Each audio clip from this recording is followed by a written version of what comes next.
Hello guys, good morning. Mag past 11 na to, no, mag-12. Guys, how are you today? Musta na kayo guys, no? Sa ating mga ka-wanderers, mga solid pero hindi tawag nun?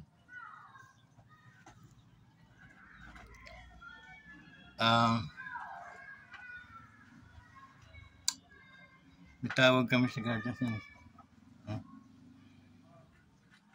Solid pero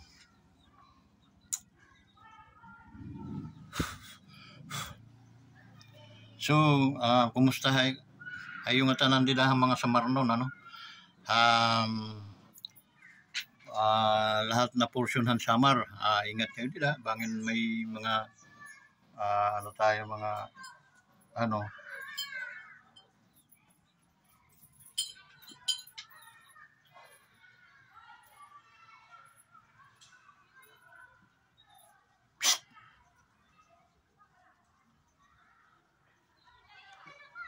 bangin na makusog ang mga hangin ng mamadlos, ano? Ayaw anay pagkat mga kadagatan, mga halarong. Kaya dyan sa ating mga kaibigan sa Bicol, no? Kumusta mga Bicolin nyo? Bicolin niya. Manay, manoy. Adin haliti, no? Kumusta kayo guys? Dito sa kagat na naman ito. Wala na naman.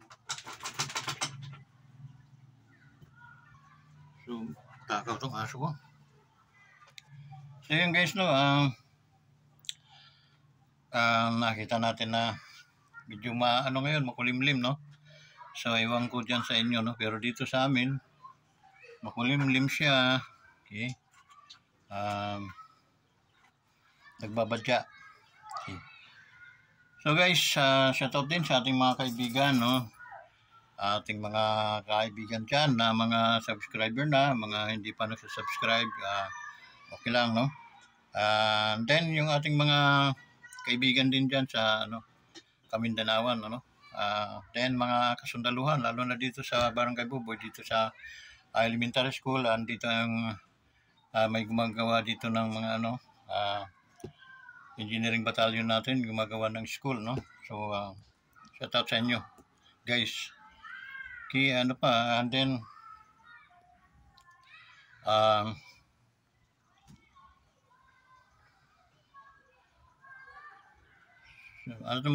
ating mga kapulisan din, no? Shout out sa inyo nga tanan. Ingat kayo palagi guys. Okay, so yun. Mga OFW natin nga pala, no? Scattered around the world, no? Shout out sa inyo lahat, okay? Ingat kayo palagi. Wala naman tayong ibang vitamins o medicine na may sa inyo, kundi yung salitang pag-iingat lamang, okay? Just to reminder lang para sa pangkalahatan ng mga OFWs. Ingat kayo, lalo na yung nasa Middle East natin, no? Yung nasa naiipit sa gusot natin ng ipit sa gusot ng ating Israel at saka Hamas, no? So sana ay ingat kayo, okay?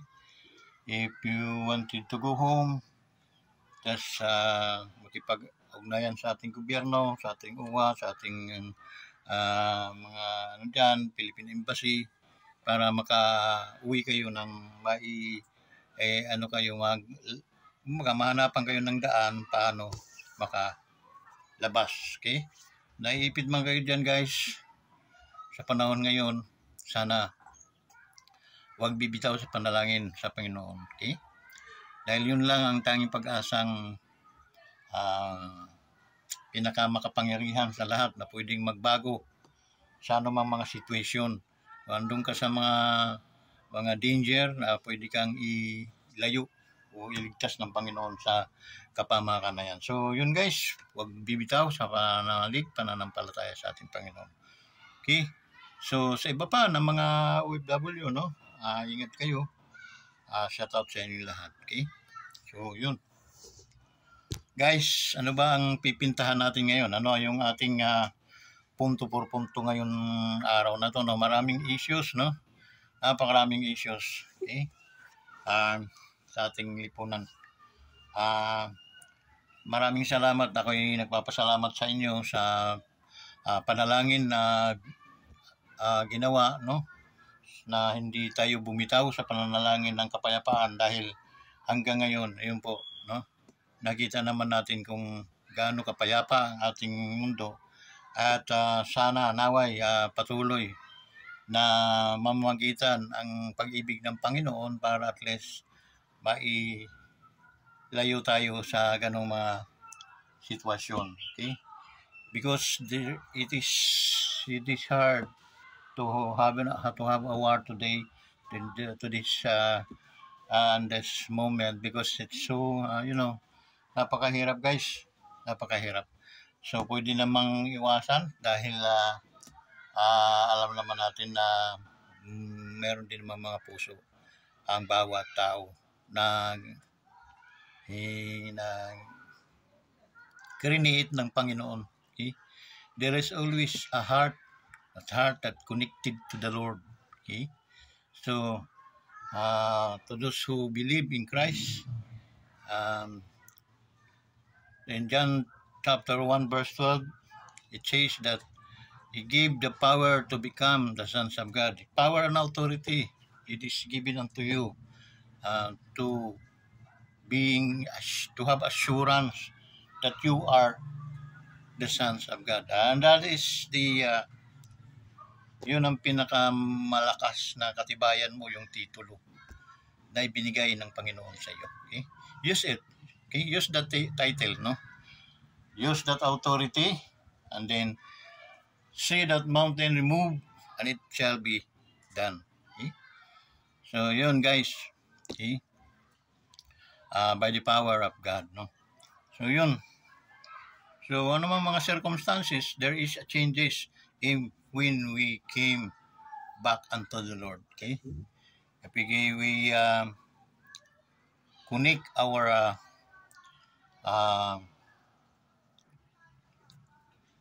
life to Him, there is always changes came. Okay?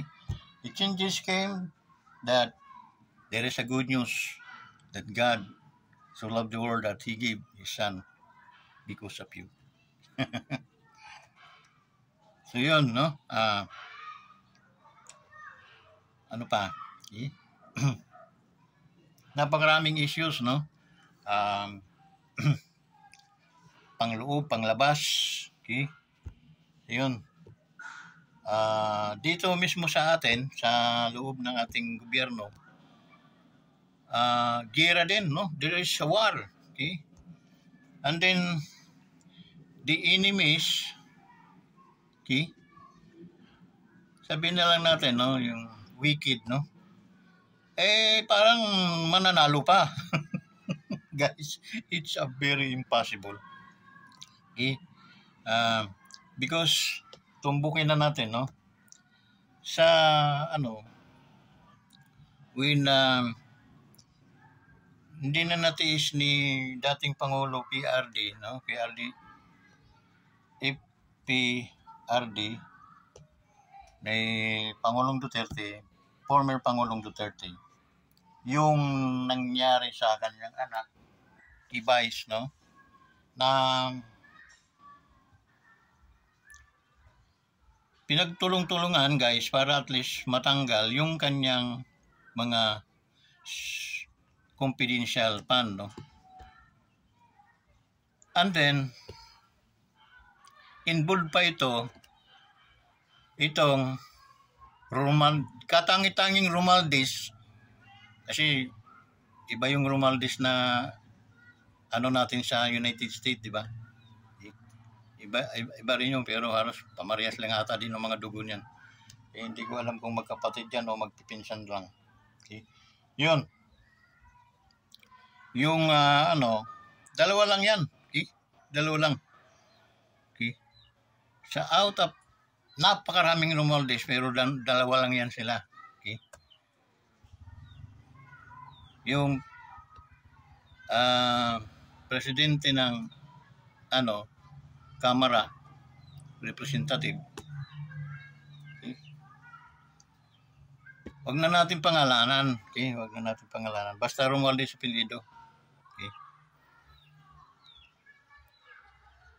Nakipagkutsabahan pa sa mga enemy of the states.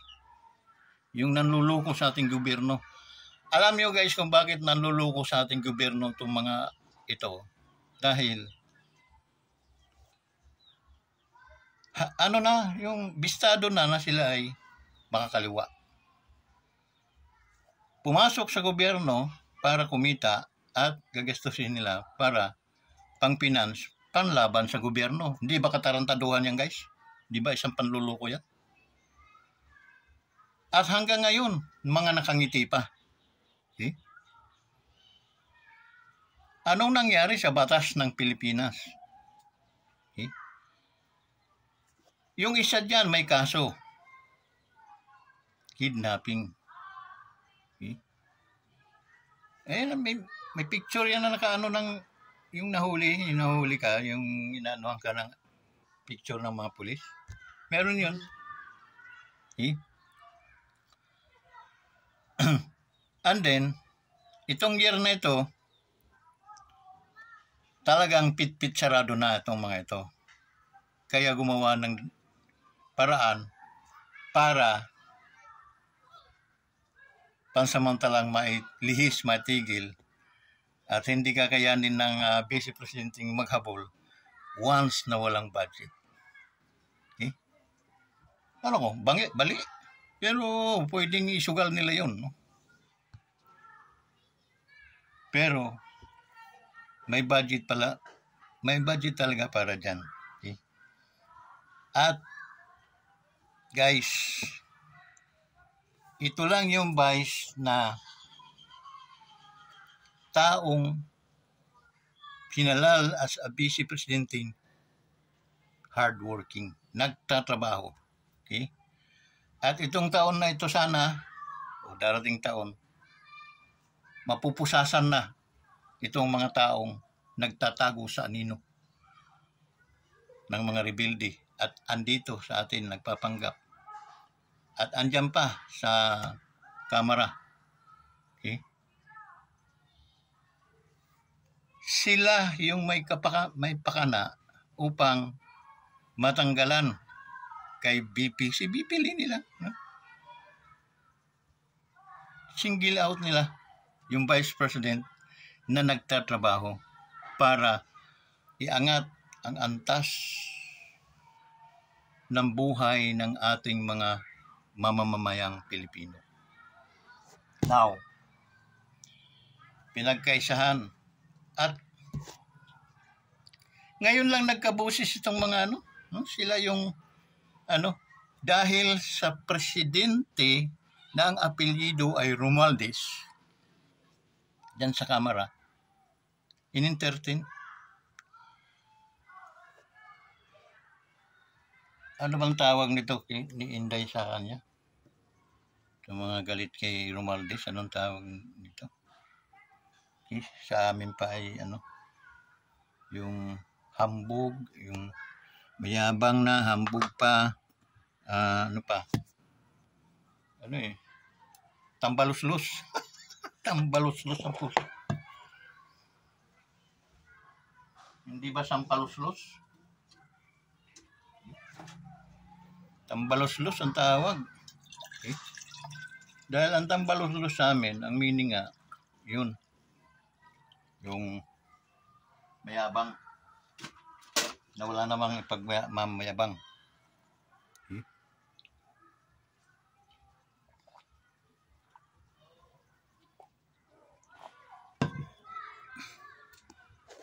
In-entertain niya yung mga enemy of the states para at least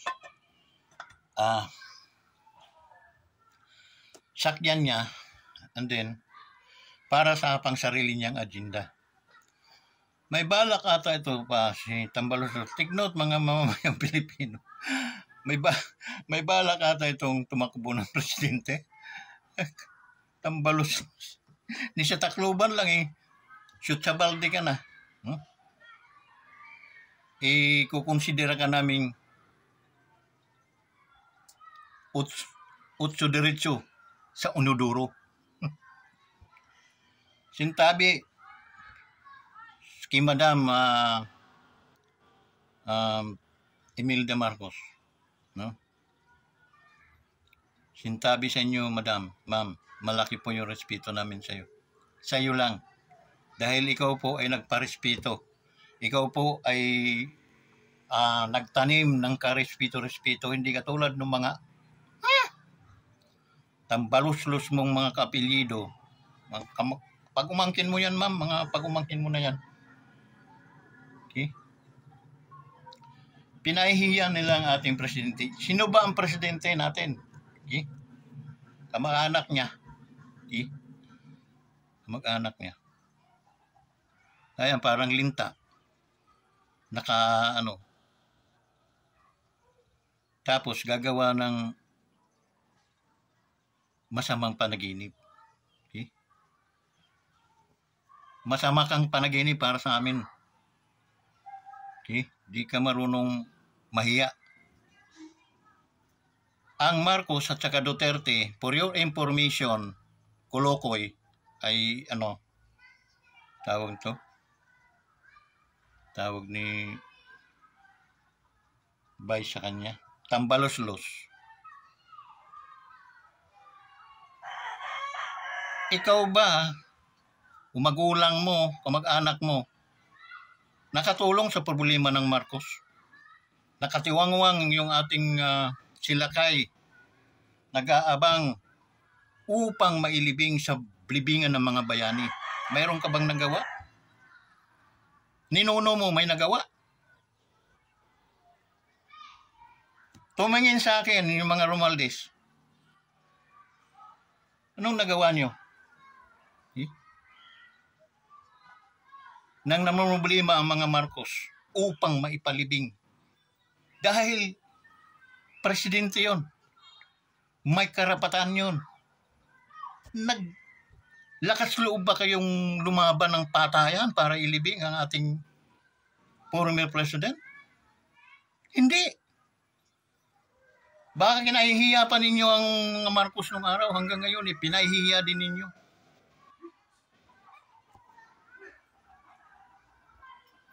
Ako po, sir, BBM, no?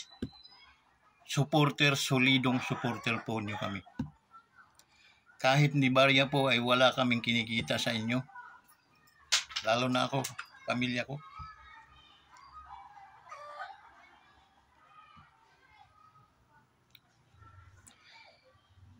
Dinala po kayo ng aming pamilya.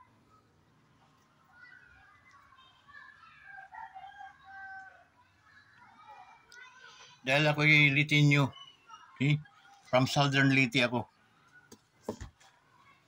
At nung ako ay nag-aaral, from elementary to high school, talagang kung hindi lang kasalanang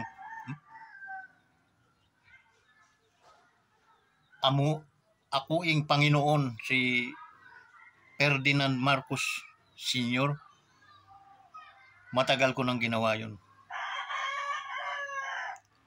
Because I am a living testimonies sa tatagan at katalinuhan ng Apolacay. Hindi siya ordinaryong presidente para sa akin. Okay? Sayang, kahit man maglumpasay kaming lahat, yung mga nagkasala din ng mga tao, gumapang at magtatambling, maglulumpasay sa iyak, hindi na may babalik. yung nagawa nila. Kami, ang Litinyong, suportado namin ang Apo Lakay. Hanggang pinoproblema ng mga Marcos na kailangan ng ilibing ang Apo Lakay sa libingan ng mga bayani. May nagawa ba kayong mga Romualdez? Huwag nating isama si Madam Imelda. Dahil gumawa ng karespeto-respeto naman si Madam sa sambayang Pilipino. Pero iring mga surot, kapilido, masakit. Kapilido eh. At kamag-anak, hindi lang kaapilido, kamag-anak. Pero sa ganun namang pangyayari, na walang utang na loob itong klase sa Romualdez, dahil dumating si Pangulong Duterte, yun lang ang presidenteng nagpalibing at lumaban ng kamatayan, anumat mangyari, siya man ay kalabanin ng buong Pilipinas, ng sangkatauhan. Wala siyang pakialam, kundi ipaglaban ang batas, ipaglaban ang karapatan ni Lakay Marcos upang mailibing, maihimlay siya sa libingan ng mga bayani. Mahiya ka, Romualdez. Mahiya ka. Kasi yun, dadalhin namin yan sa labas upang ikaw ay mapahiya. At walang taong tatangkilik sa'yo, maliban lang siguro ng mga taong binubusog mo. Pero kami, taong bayan, gising na kami. Hindi na muna kami maluluko pa. Andyan ngayon ang ating Pangulo, si BBM, anak ni Apo Lakay, anak ng First Lady Imelda Marcos. Guguluhin mo yung situation, sabungin mo itong mga ito. Hindi papayag si BBM yan. Kahit kay kamag-anak, huwag mong antayin.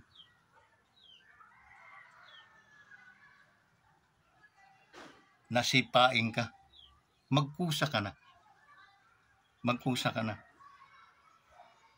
Nagiging salot ka sa pamumuno ni BBM.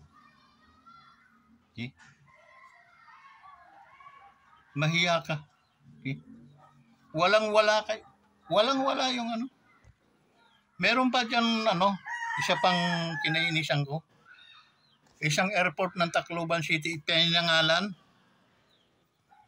sa Romualdez. Dapat ma-appreciate dyan si Senadora Amy, dahil anak yun ni Marcos.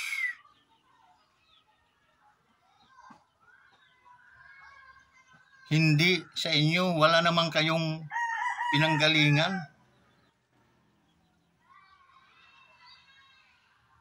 Kung iba lang si Madam Imelda, harangan niya,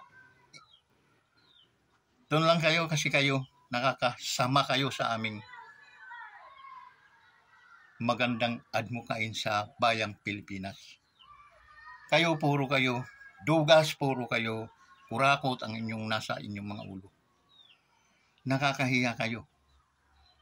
Nakakahiya. Okay? Hindi lang si Madam ang inyong pinahihiya, kundi nakakahiya kayo sa bayan ng Pilipinas.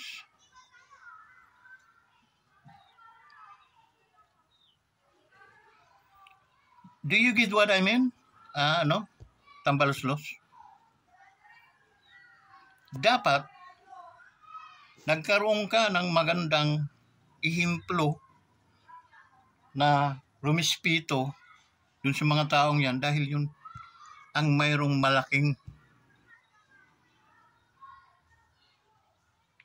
ginawa upang ang Apulacay ay mailibing sa libingan ng mga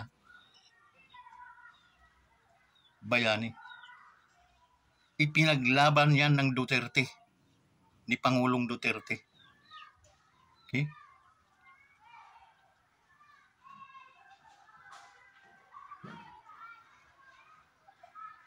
Tambaluslos.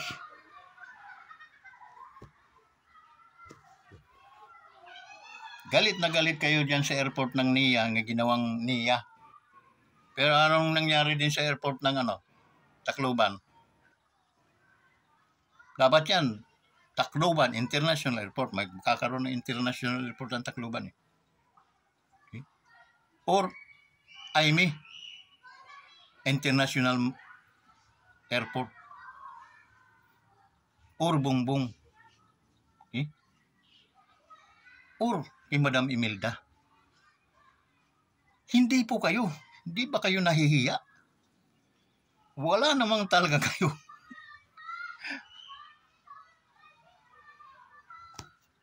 Malapit ang butuhan. Tingnan natin. Okay? Magkakaalaman. Kung talagang pero alam namin tambaluslos ka talaga. Mayabang, okay? Hambog. Yun po ang tambaluslos. Sinungaling. Yun ang meaning ng tambaluslos. Okay? Imagine mo,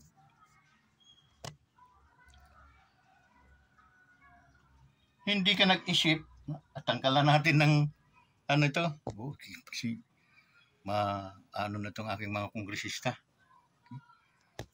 Pagkagago ka rin talaga, tambaluslos, Di mo sinalang-alang yung presidente ng Pilipinas na maganda ang record at paggalang respeto ni BBM sa mga Duterte. Bakit? Sila ang gumawa at nagkaroon ng paraan upang maihimlay ang aming Apulacay sa libingan ng mga bayani. Malinaw yung tambaluslos. Napakalinaw. Kaya unahan mo na. Huwag yung pinsan mo ang papaggawin mo ng way upang ikaw ay tanggalin dyan. Sipain dyan. Kumusa ka na, tambaluslos. Okay? Harapin mo yung mga pagkakamali at pagsisihan mo yun. Matagal pa yung eleksyon. Kaya huwag mong hangarin at sisirain mo ang bawat relasyon ng mga tao na nagkakaisa para pagtulong-tulungan na iangat itong ating bansa. Andiyan ka sa kang anay sa gobyerno. Tambaluslos.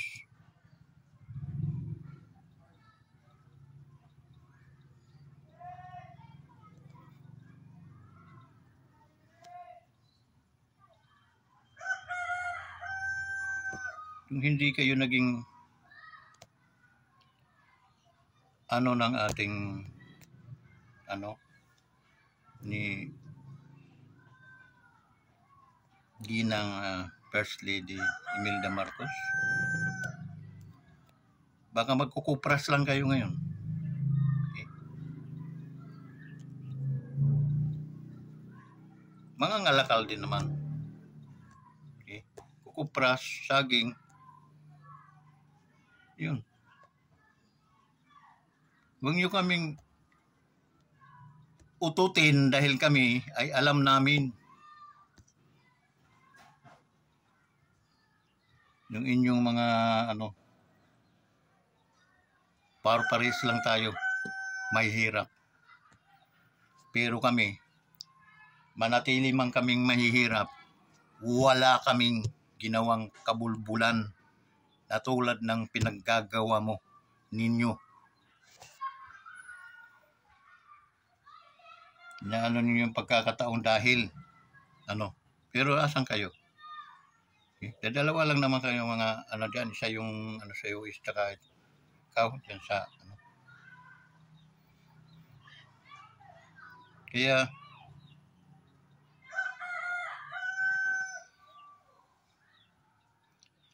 guys, hanggang dito na lang at maraming salamat sa magagawa tayong araw-arawin natin to guys.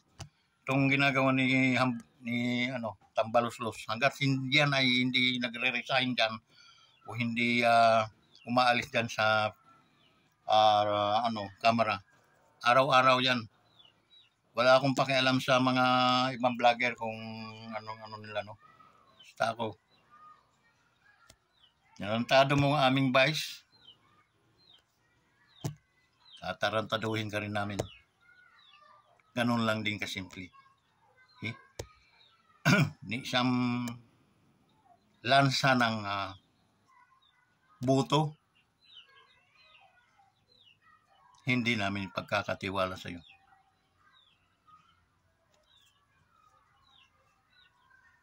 Dahil pangita kung anong klaseng tao, utak mayroon ka.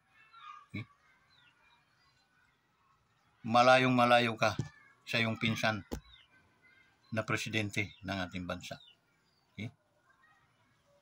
So yun guys, hanggang dito na lang at maraming salamat sa inyong lahat at pakatandaan guys na ang ating channel ay channel upang